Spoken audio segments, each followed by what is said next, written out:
Una tarde de lluvias primaverales, cuando viajaba sola hacia Barcelona conduciendo un coche alquilado, María de la Luz Cervantes sufrió una avería en el desierto de los Monegros. Era una mexicana de 27 años, bonita, seria, que años antes había tenido un cierto nombre como artista de variedades. Estaba casada con un prestigiador de salón, con quien iba a reunirse aquel día después de visitar unos parientes en Zaragoza. Al cabo de una hora de señas desesperadas a los automóviles y camiones de carga que pasaban raudos en la tormenta, el conductor de un autobús destartalado se compadeció de ella. Le advirtió, eso sí, que no iba muy lejos. «No importa», dijo María, «lo único que necesito es un teléfono». Era cierto, y solo lo necesitaba para prevenir a su marido de que no llegaría antes de las 7 de la noche. Parecía un pajarito escopado, con un abrigo de estudiante y los zapatos de playa en abril, y estaba tan aturdida por el percance que olvidó llevarse las llaves del automóvil. Una mujer que viajaba junto al conductor, de aspecto militar pero de maneras dulces, le dio una toalla y una manta y le hizo un sitio a su lado. Después de secarse a medias, María se sentó, se envolvió en la manta y trató de encender un cigarrillo, pero los fósforos estaban mojados.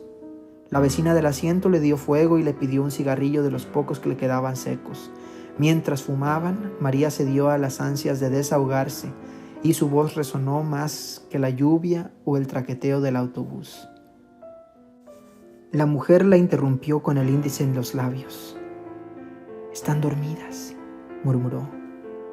María miró por encima del hombro y vio que el autobús estaba ocupado por mujeres de edades inciertas y condiciones distintas, que dormían arropadas con mantas iguales a la suya. Contagiada por su placidez, María se enroscó en el asiento y se abandonó al rumor de la lluvia. Cuando se despertó era de noche y el aguacero se había disuelto en un sereno helado. No tenía la menor idea de cuánto tiempo había dormido ni en qué lugar del mundo se encontraba. Su vecina de asiento tenía una actitud de alerta. «¿Dónde estamos?», le preguntó a María. «Hemos llegado», contestó la mujer. El autobús estaba entrando en el patio empedrado de un edificio enorme y sombrío que parecía un viejo convento en un bosque de árboles colosales.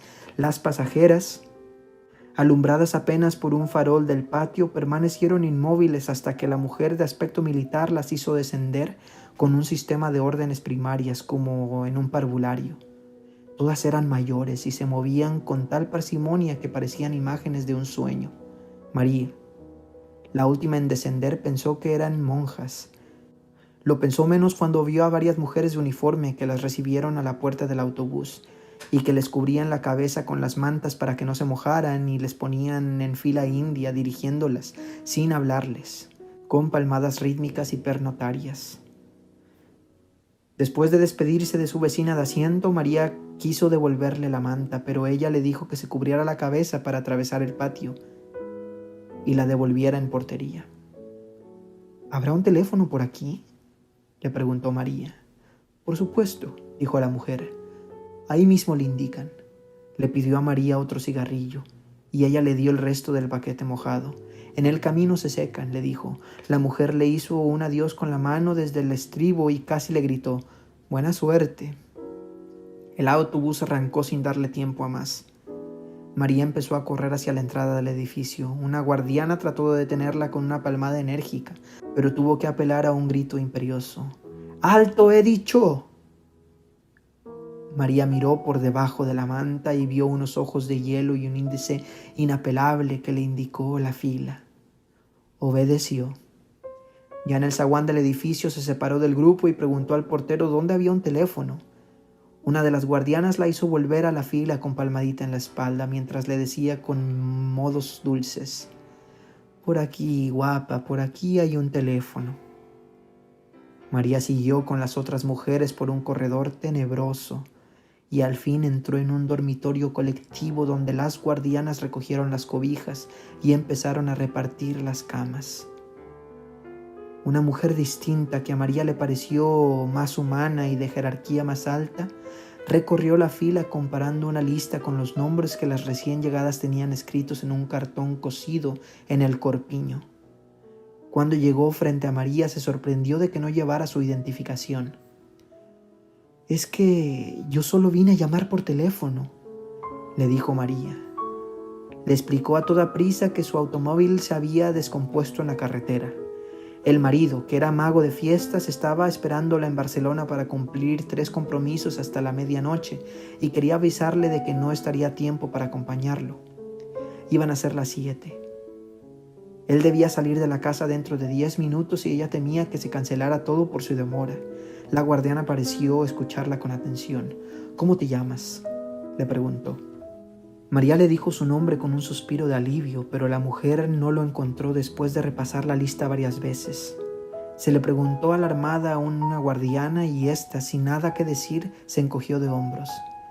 «Es que yo solo vine a hablar por teléfono», dijo María.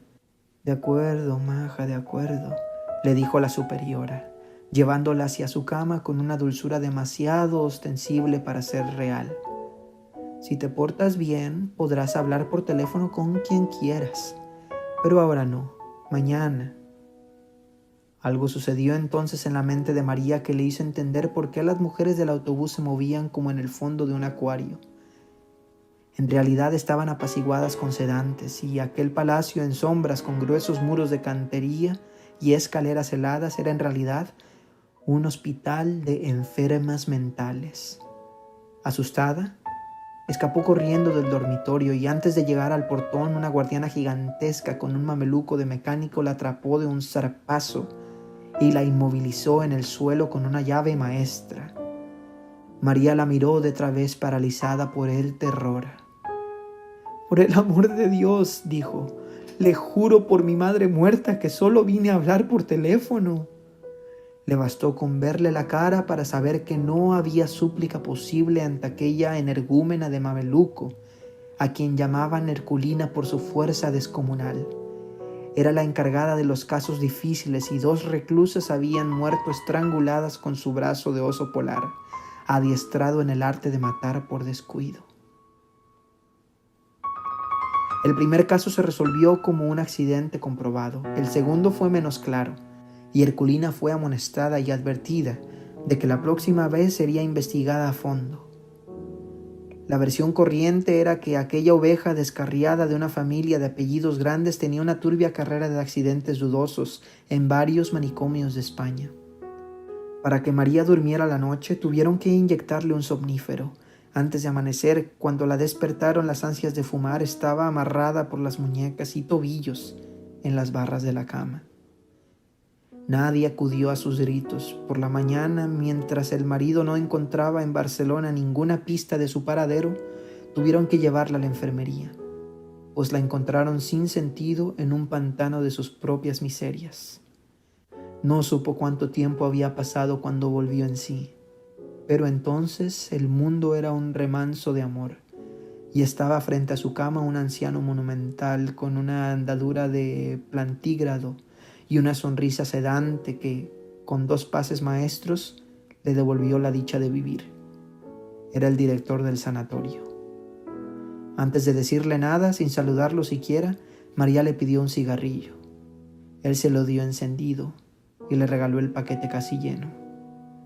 María no pudo reprimir el llanto. «Aprovecha ahora para llorar cuanto quieras», le dijo el médico, con voz adormecedora. «No hay mejor remedio que las lágrimas». María se desahogó sin pudor, como nunca logró hacerlo con sus amantes casuales en tedios de después del amor. Mientras la oía, el médico le peinaba con los dedos, le arreglaba la almohada para que respirara mejor, la guiaba por el laberinto de su incertidumbre con una sabiduría y una dulzura que ella no había soñado jamás. Era, por primera vez en su vida, el prodigio de ser comprendida por un hombre que la escuchaba con toda el alma, sin esperar la recompensa de acostarse con ella. Al cabo de 1 hora larga, desahogada a fondo, le pidió autorización para hablarle por teléfono a su marido. El médico se incorporó con toda la majestad de su rango. «Todavía no, reina», le dijo, dándole en la mejilla la palmadita más tierna que había sentido nunca. «Todo se hará a su tiempo». Le hizo desde la puerta una bendición episcopal y desapareció para siempre. Esa misma tarde María fue inscrita en el asilo con un número de serie y con un comentario superficial sobre el enigma de su procedencia y las dudas sobre su identidad. Al margen quedó una clasificación escrita de puño y letra de director: agitada. Tal como María lo había previsto, el marido salió de su modesto apartamento del barrio de Horta con media hora de retraso para cumplir los 3 compromisos. Era la primera vez que ella no llegaba a tiempo en casi 2 años de unión libre bien concretada, y él entendió el retraso por la ferocidad de las lluvias que asolaron la provincia aquel fin de semana. Antes de salir dejó un mensaje clavado en la puerta con el itinerario de la noche. En la primera fiesta, con todos los niños disfrazados de canguro, prescindió del truco estelar de los peces invisibles porque no podía hacerlo sin la ayuda de ella. El segundo compromiso era en casa de una anciana de 93 años, en silla de ruedas, que se preciaba de haber celebrado cada uno de sus últimos 30 cumpleaños con un mago distinto. Él estaba tan contraído con la demora de María que no pudo concentrarse en las suertes más simples. El tercer compromiso era el de todas las noches en un café concierto de las Ramblas, donde actuó sin inspiración para un grupo de turistas franceses que no pudieron creer lo que veían porque se negaban a creer en la magia. Después de cada representación llamó por teléfono a su casa y esperó sin ilusiones a que María le contestara. En la última ya no pudo reprimir la inquietud de que algo malo había ocurrido. De regreso a casa, en la camioneta adaptada para las funciones públicas, vio el esplendor de la primavera en las palmeras de Paseo de Gracia y lo estremeció el pensamiento aciago de cómo podía ser la ciudad sin María. La última esperanza se desvaneció cuando encontró su recado todavía prendido en la puerta. Estaba tan contrariado que se le olvidó darle la comida al gato. Solo ahora que lo escribo caigo en cuenta de que nunca supe cómo se llamaba en realidad, porque en Barcelona solo le conocíamos por su nombre profesional: Saturno el Mago. Era un hombre de carácter raro y con una torpeza social irremediable, pero el tacto y la gracia que le hacían falta le sobraban a María. Era ella quien lo llevaba de la mano en esta comunidad de grandes misterios, donde a nadie se le hubiera ocurrido llamar a nadie por teléfono después de la medianoche para preguntar por su mujer. Saturno lo había hecho de recién venido y no quería recordarlo. Así que esa noche se conformó con llamar a Zaragoza, donde una abuela medio dormida le contestó sin alarma que María había partido después del almuerzo. No durmió más de 1 hora al amanecer. Tuvo un sueño cenagoso en el cual vio a María con un vestido de novia en piltrafas y salpicado de sangre, y despertó con la certidumbre pavorosa de que había vuelto a dejarle solo, y ahora para siempre en el vasto mundo sin ella.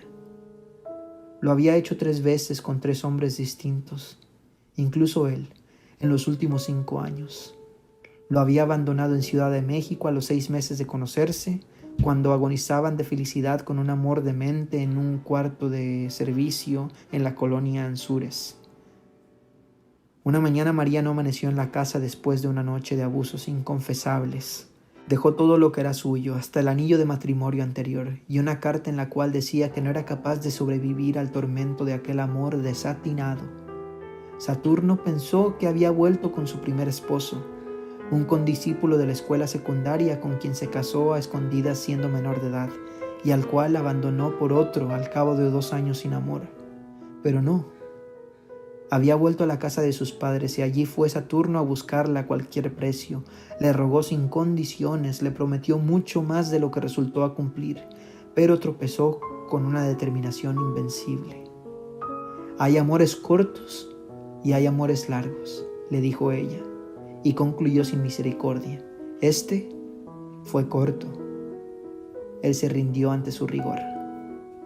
Sin embargo, una madrugada de Todos los Santos, al volver a su cuarto de huérfano después de casi 1 año de olvido, la encontró dormida en el sofá de la sala con la corona de azares y la larga cola de espuma de las novias vírgenes. María le contó la verdad. El nuevo novio, viudo, sin hijos, con la vida resuelta y la disposición de casarse para siempre por la Iglesia Católica, la había dejado vestida y esperando en el altar. Sus padres decidieron hacer la fiesta de todos modos. Ella siguió el juego, Bailó, cantó con los mariachis, se pasó de tragos y en un terrible estado de remordimiento tardío se fue a la medianoche a buscar a Saturno. No estaba en casa, pero encontró las llaves en la meseta de flores del corredor donde las escondieron siempre. Esta vez fue ella quien se le rindió sin condiciones. «¿Y ahora hasta cuándo?», le preguntó él. Ella le contestó con un verso de Vinicius de Moraes: «El amor es eterno mientras dura». 2 años después, seguía siendo eterno. María pareció madurar, renunció a sus sueños de actriz y se consagró a él, tanto en el oficio como en la cama. A finales del año anterior habían asistido a un congreso de magos de Perpigán y de regreso conocieron Barcelona. Y les iba tan bien que habían comprado un departamento en el muy catalán barrio de Horta, ruidoso y sin portero, pero con espacio de sobra para 5 hijos. Había sido la felicidad posible hasta el fin de semana en que ella alquiló un automóvil y se fue a visitar a sus parientes de Zaragoza con la promesa de volver a las 7 de la noche el lunes. Al amanecer del jueves todavía no había dado señales de vida. El lunes de la semana siguiente, la compañía de seguros del automóvil alquilado llamó por teléfono a casa para preguntar por María. «No sé nada», dijo Saturno. «Búsquela en Zaragoza». Colgó. Una semana después, un policía civil fue a su casa con la noticia de que habían hallado el automóvil en los puros huesos, en un atajo cerca de Cádiz, a 900 kilómetros del lugar donde María lo abandonó. El agente quería saber si ella tenía más detalles del robo. Saturno estaba dándole de comer al gato y apenas si lo miró para decirle sin más vueltas que no perdieran el tiempo, pues su mujer se había fugado de la casa y él no sabía con quién ni para dónde. Era tal su convicción que la gente se sintió incómodo y le pidió perdón por sus preguntas. El caso se declaró cerrado. El recelo de que María pudiera irse otra vez había saltado a Saturno por Pascua, Florida, en Cadeques, a donde Rosa Regás los había invitado a navegar en vela. Estábamos en el Martin, el populoso y sórdido bar de la Gauche Divine, en el crepúsculo del franquismo, alrededor de una de aquellas mesas de hierro con sillas de fierro donde solo cabríamos 6 a duras penas y nos sentábamos 20.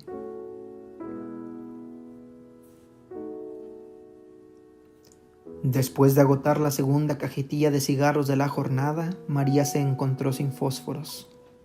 Un brazo escuálido de vellos viriles con una esclava de bronce romano se abrió paso entre el tumulto de la mesa y le dio fuego. Ella lo agradeció sin mirar a quién, pero Saturno el mago lo vio. Era un adolescente óseo y un lampiño de una palidez de muerto y una cola de caballo muy negra que le daba a la cintura. Los cristales del bar soportaban apenas la furia de la tramontana de primavera, pero él iba vestido con una especie de pijama callejero de algodón crudo y unas albarcas del labrador. No volvieron a verlo hasta fines de otoño en un hostal de mariscos de la Barceloneta, con el mismo conjunto de zaraza ordinaria y una larga trenza en vez de la cola de caballo. Lo saludó a ambos como a viejos amigos, y por el modo como besó a María, y por el modo como ella le correspondió, a Saturno lo fulminó la sospecha de que había estado viéndole a escondidas.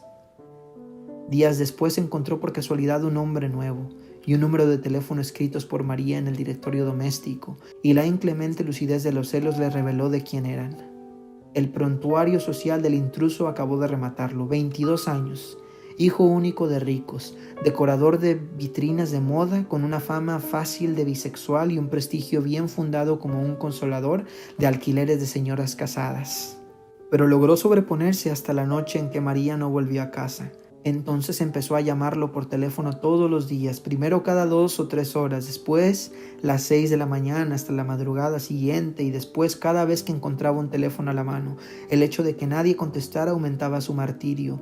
Al 4.º día le contestó una andaluza que solo iba a hacer la limpieza. «El señorito se ha ido», le dijo con suficiente vaguedad para enloquecerlo. Saturno no resistió la tentación de preguntarle si por casualidad no estaba ahí la señorita María. «Aquí no vive ninguna María», le dijo la mujer. «El señorito es soltero». «Ya lo sé», le dijo él. «No vive, pero a veces va o no». La mujer se encabritó. «¿Pero quién coño habla ahí?» Saturno colgó. La negativa de la mujer le pareció una confirmación más de lo que ya no era para él una sospecha, sino una certidumbre ardiente. Perdió el control.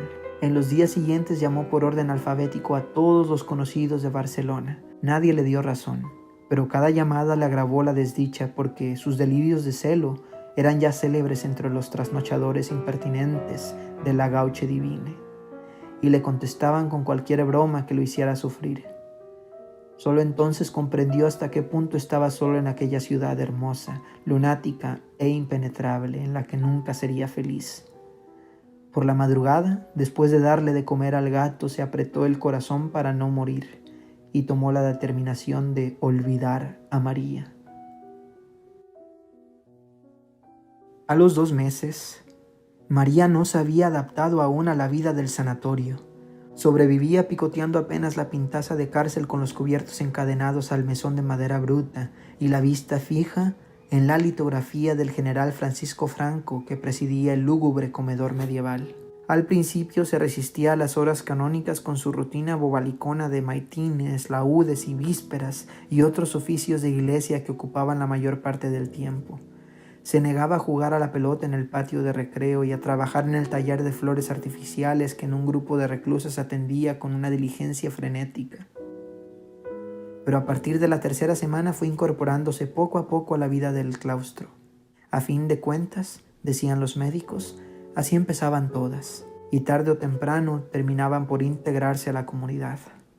La falta de cigarrillos, resuelta en los primeros días por una guardiana que se los vendía a precio de oro, volvió a atormentarla cuando se le agotó el poco dinero que llevaba. Se consoló después con los cigarrillos de papel periódico que algunas reclusas fabricaban con las colillas recogidas de la basura, pues la obsesión de fumar había llegado a ser tan intensa como la del teléfono. Las pesetas exiguas que se ganó más tarde fabricando flores artificiales le permitieron un alivio efímero. Lo más duro era la soledad de las noches. Muchas reclusas permanecían despiertas en la penumbra como ella, pero sin atreverse a nada, pues la guardiana nocturna velaba también el portón cerrado con cadena y candado. Una noche, sin embargo, abrumada por la pesadumbre, María preguntó con voz suficiente para que le oyera su vecina de cama: ¿Dónde estamos? La voz grave y lúcida de la vecina le contestó: en los profundos infiernos. Dicen que esta es tierra de moros, dijo otra voz distante que resonó en el ámbito del dormitorio, y debe ser cierto porque en verano, cuando hay luna, se oyen a los perros ladrándole al mar. Se oyó la cadena en las argollas como una ancla de galeón y la puerta se abrió. La cancerbera, el único ser que parecía vivo en el silencio instantáneo, empezó a pasearse de un extremo al otro del dormitorio. María se sobrecogió y solo ella sabía por qué. Desde su primera semana en el sanatorio, la vigilante nocturna le había propuesto sin rodeos que durmiera con ella en el cuarto de guardia. Empezó con un tono de negocio concreto: trueque de amor por cigarrillos, por chocolates, por lo que fuera. Tendrás todo, le decía trémula, serás la reina. Ante el rechazo de María, la guardiana cambió de método. Le dejaba papelitos de amor debajo de la almohada, en los bolsillos de la bata, en los sitios menos pensados. Eran mensajes de un apremio desgarrador capaz de estremecer a las piedras. Hacía más de un mes que parecía resignada a la derrota. Cuando estuvo convencida de que todas las reclusas dormían, la guardiana se acercó a la cama de María y murmuró en su oído toda clase de obscenidades tiernas mientras le besaba la cara, el cuello tenso de terror, los brazos yermos, las piernas exhaustas. Por último, creyendo tal vez que la parálisis de María no era de miedo sino de complacencia, se atrevió a ir más lejos. María le soltó entonces un golpe con el revés de la mano que le mandó contra la cama vecina. La guardiana se incorporó furibunda en medio del escándalo de las reclusas alborotadas. ¡Hija de puta!, gritó. «Nos pudriremos juntas en este chiquero hasta que te vuelvas loca por mí». El verano llegó sin anunciarse el primer domingo de junio, y hubo que tomar medidas de emergencia porque las reclusas sofocadas empezaban a quitarse durante la misa los balandranes de estameña. María asistió divertida al espectáculo de las enfermeras en pelota que las guardianas correteaban por las naves como gallinas ciegas. En medio de la confusión trató de protegerse de los golpes perdidos y sin saber cómo, se encontró sola en una oficina abandonada y con un teléfono que repicaba sin cesar con un timbre de súplica. María contestó sin pensarlo y oyó una voz lejana y sonriente que se entretenía imitando el servicio telefónico de la hora. Son las 45 horas, 92 minutos y 107 segundos. Maricón, dijo María. Colgó divertida, ya se iba. Cuando cayó en la cuenta de que estaba dejando escapar una ocasión irrepetible, entonces marcó 6 cifras con tanta tensión y tanta prisa que no estuvo segura de que fuese el número de su casa. Esperó con el corazón desbocado, oyó el timbre 1 vez, 2 veces, 3 veces, y oyó por fin la voz del hombre de su vida en la casa, sin ella. Bueno, tuvo que esperar a que se le pasara la pelota de lágrimas que se le formó en la garganta. «Conejo, vida mía», suspiró. Las lágrimas le vencieron. Al otro lado de la línea hubo un breve silencio de espanto y una voz encarnecida por los celos escupió la palabra «¡Puta!» y colgó en seco. Esa noche, en un ataque frenético, María descolgó en el refectorio la litografía del Generalísimo. La arrojó con todas sus fuerzas contra el vitral del jardín y se derrumbó bañada en sangre. Aún le sobró rabia para enfrentarse a golpes con los guardianes que trataban de someterla, sin lograrlo, hasta que vio a Herculina plantada en el vano de la puerta, con los brazos cruzados mirándola. Se rindió.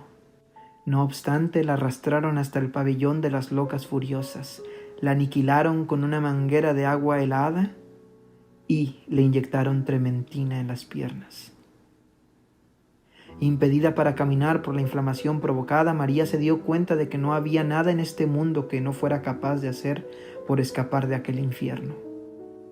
La semana siguiente, ya de regreso al dormitorio común, se levantó de puntillas y tocó en la celda de la guardiana nocturna.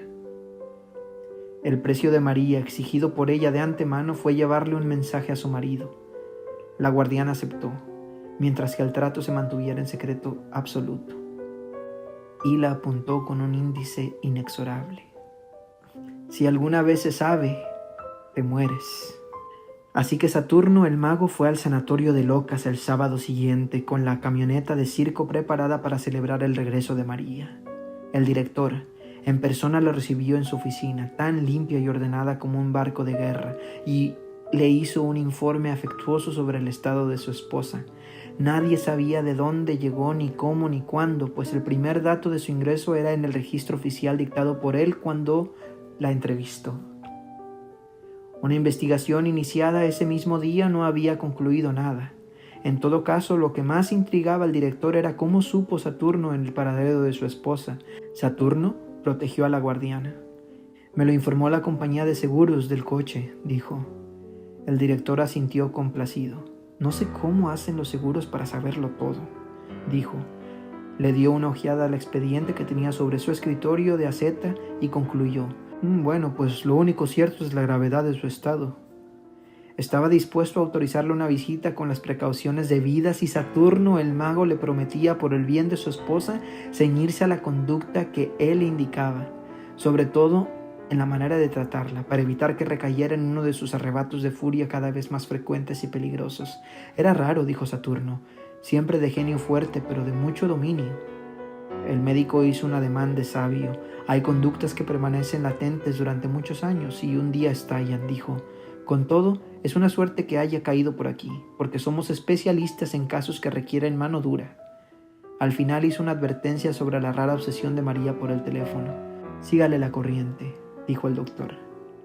«Tranquilo, doctor», dijo Saturno con un aire alegre. «Es mi especialidad». La sala de visitas, mezcla de cárcel y confesionario, era un antiguo locutorio del convento. La entrada de Saturno no fue la explosión de júbilo que ambos hubieran podido esperar. María estaba de pie en el centro del salón, junto a una mesita con 2 sillas y un florero sin flores. Era evidente que estaba lista para irse con su lamentable abrigo de color fresa y unos zapatos sórdidos que le habían dado de caridad. En un rincón casi invisible estaba Herculina con los brazos cruzados. María no se movió al ver entrar al esposo ni asomó emoción alguna en la cara todavía salpicada por los estragos del vitral. Se dieron un beso de rutina. «¿Cómo te sientes?», le preguntó él. «Feliz de que hayas venido, conejo», dijo ella. «Esto ha sido la muerte». No tuvieron tiempo de sentarse. Ahogándose en lágrimas, María le contó las miserias del claustro, la barbarie de las guardianas, la comida de perro, las noches interminables sin cerrar los ojos por el terror. «Ya no sé cuántos días llevo aquí, o meses, o años, pero sé que cada uno ha sido peor que el otro», dijo y suspiró con el alma. «Creo que nunca volveré a ser la misma». «Ahora todo eso pasó», dijo él, acariciándole con la yema de los dedos las cicatrices recientes de la cara. «Yo seguiré viniendo todos los sábados, y más si el director me lo permite. Ya verás que todo va a salir muy bien». Ella fijó en los ojos de él sus ojos aterrados. Saturno intentó sus artes de salón. Le contó, en el tono pueril de las grandes mentiras, una versión dulcificada de los propósitos del médico. En síntesis, concluyó: «Aún te faltan algunos días para estar recuperada por completo». María entendió la verdad. «Por Dios, conejo», dijo atónita, «no me digas que tú también crees que estoy loca». «¿Cómo se te ocurre?», dijo él, tratando de reír. «Lo que pasa es que será mucho más conveniente para todos que sigas un tiempo aquí. En mejores condiciones, por supuesto». «Pero si ya te dije que solo vine a hablar por teléfono», dijo María. Él no supo cómo reaccionar ante la obsesión temible. Miró a Herculina, esta vez aprovechando la mirada para indicarle en su reloj de pulso que era tiempo de terminar la visita. María interceptó la señal, miró hacia atrás y vio a Herculina en la tensión del asalto inminente. Entonces se aferró al cuello de su marido gritando como una verdadera loca. Él se la quitó de encima con tanto amor como pudo y la dejó a merced de Herculina, que le saltó por la espalda. Sin darle tiempo para reaccionar, le aplicó una llave con la mano izquierda, le pasó el otro brazo de hierro alrededor del cuello y le gritó a Saturno el mago: «¡Váyase!». Saturno huyó despavorido. Sin embargo, el sábado siguiente, ya repuesto del espanto de la visita, volvió al sanatorio con el gato vestido igual que él, la malla roja y amarilla del gran leotardo, el sombrero de copa y una capa de vuelta y media que parecía para volar. Entró en la camioneta de la feria hasta el patio del claustro y allí hizo una función prodigiosa de casi 3 horas para que las reclusas gozaran desde los balcones con gritos discordantes y ovaciones inoportunas. Estaban todas menos María, que no solo se negó a recibir a su marido, sino que inclusive a verlo desde los balcones. Saturno se sintió herido de muerte. «Es una reacción típica», lo consoló el director. «Ya pasará». Pero no pasó nunca. Después de intentar muchas veces ver de nuevo a María, Saturno hizo lo imposible para que se recibiera una carta, pero fue inútil. 4 veces la devolvió cerrada y sin comentarios. Saturno desistió, pero siguió dejando en la portería del hospital las raciones de cigarrillos, sin saber siquiera si llegaban a María, hasta que lo venció la realidad. Nunca más se supo de él, salvo que volvió a casarse y regresó a su país. Antes de irse a Barcelona, le dejó el gato medio muerto de hambre a una novicienta casual, que además se comprometió a seguirle llevándole cigarrillos a María. Pero también ella desapareció. Rosa Regás recordaba haberla visto en la corte inglesa hace unos 12 años, con la cabeza rapada y el balandrán anaranjado de alguna secta oriental, y encinta a más no poder. Ella le contó que había seguido llevándole los cigarrillos a María siempre que pudo, hasta que un día solo encontró los escombros del hospital, demolido con un mal recuerdo de aquellos tiempos ingratos. María le pareció muy lúcida la última vez que la vio, un poco pasada de peso y contenta con la paz del claustro. Ese día le llevó el gato, porque ya se le había acabado el dinero que Saturno le había dejado para darle de comer.